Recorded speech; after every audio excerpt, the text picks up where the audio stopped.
something for your eardrums. Back on the scene, long time no hear from. It's the funky man, the brother with the same sound I've been cooling. A body and some change now. So hand over the microphone, cause it's my turn. It's the brother with the fade, half moon and long sideburns.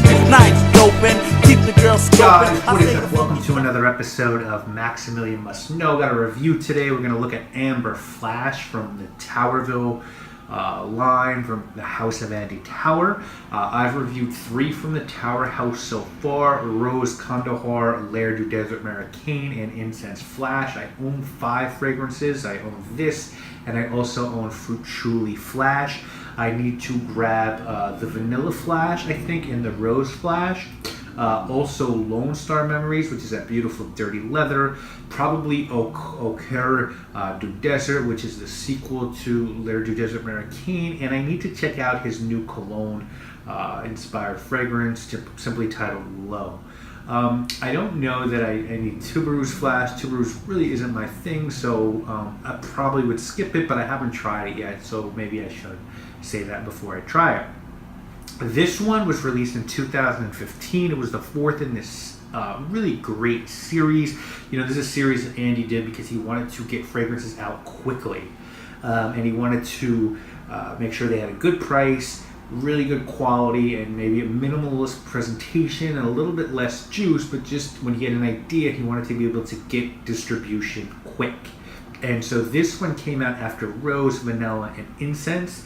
There's one size, it's 50 ml, it retails for $63, and the notes on it are amber, labdanum, vanilla, benzoin, sandalwood, patchouli, and cashmere. Your presentation is super simple. The box just says Towerville, Amber Flash, information there, it's a sticker, and then your bottle just has a sticker as well. It's a tiny bottle with a sprayer that, where is the works relatively well. Oops, got it all over my arm. That's going to be fun for the rest of the day.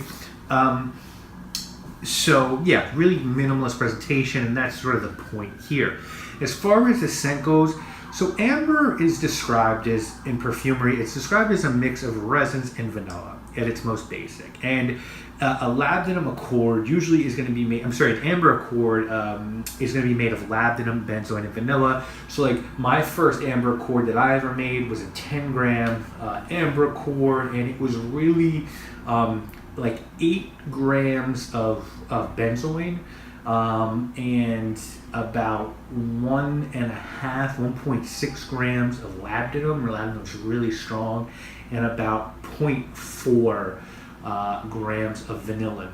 So that's sort of a basic amber accord that I believe Jean-Claude Elena sort of described in one of his books. And then perfumers will add whatever little special twist they like to sort of make amber accords theirs. And I think Tower here has really done a minimalist version of amber. It's very simple and it's very beautiful. What I pick up more than anything else is labdanum. That labdanum is dominant here. It screams. You get the benzoin, you get a little bit of vanilla, and then it seems like to me he's stuck some sort of frankincense here as well. The patchouli that's there gives it a little bit of sweet earthiness. I would also guess that the sweetness is accentuated here by the sandalwood note in this one, and the performance is enhanced by the cashmere, which to me is used here as a fixative. It's a very basic amber accord. It's not super complicated or nuanced, but it's a high quality amber scent that I think is very very beautiful. Performance, guys, for a $60 amber scent, good luck doing better performance-wise. Now, this is a very linear, labdanum-dominated amber fragrance, but I think that's a good thing because you want to smell like what you get at the top. And what's cool about this one is that it does sort of mellow a little bit on the skin as it sits there, gets a little less resinous, sweetens up a little bit, and it maybe get a little bit woodier as it goes on. This is a unisex fragrance. Anyone who likes great amber scents will really appreciate this one. And I think this is a really nice wintertime night out or dressed up scent. Just a very luxurious, deep amber with a lot of strength and longevity. You know, I have to say this one is it's a pretty beastly fragrance. If you can't get this, or you're looking for something similar, I mean, it's going to be hard to beat this one price-wise, right?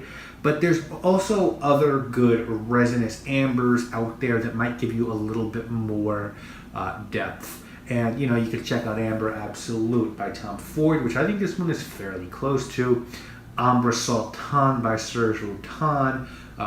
Ambre Loup by Renée Auger. Those are all fragrances like this that might have just a little bit more pop to them. If someone were trying to talk you into purchasing this fragrance, I think they would tell you that the price is just insane. You're getting Andy Tower quality. This guy is now being recognized as one of the best niche/indie perfumers going. And you're just getting a minimalist quality amber fragrance. I think if someone were trying to talk you into perhaps skipping this one, they might see that it's a little bit one-dimensional. Perhaps not as rounded or smooth as some other amber scents. I could see that being a stickling point for some people who have an amber fragrance like this. You know, maybe you don't want to double up and get something like this. I think as a summation, how do you pass this one up at this price? You know, I don't love the presentation, but I very much prefer the presentation of the Tower signature line, but those fragrances are double the price, and in some cases 3 times the price. I love everything else about this. I love the availability. I love the scent. I love the performance. I love the Andy Tower magic touch. And I'm going to give this one a solid 8 out of 10. You know, if you really love perfume and you don't have a Raja Dove budget, then I really can't understand how you want to own multiple fragrances from the Flash collection. To me, the top 3, if you're just looking for like the best, I would go with vanilla, then rose, and probably then this one. I also love the size here. You know, when you're a real collector, 50 ml and 100 ml bottles just don't make sense once you get past a couple hundred bottles, maybe even 100 bottles to be blunt. So 30 ml is amazing, and I think perfumers who offer 30 ml sizes. In fact, when I get my own stuff out there, I don't think I'm going to do anything other than 30 ml bottles, to be honest. But we'll see. But so that is my review of Amber Flash by Andy Tower. Really good one. If you like amber and you don't have a crazy budget, or even if you do have a crazy budget, for $60, man, it's well worth it to have this one in your collection. I'd love to know what you guys think of Amber Flash. If you like the Flash line, what's your favorite? Let me know in the comments. And that's it, guys. If you haven't subscribed, please do so. And I'll see you later. I'll see you next week with more videos. Guys, my name obviously is Maximilian. I'm the type to interrupt your party. I don't need a phone to reach out and touch somebody. Give me a mic that's just as good as one. Leave the party is what you acting.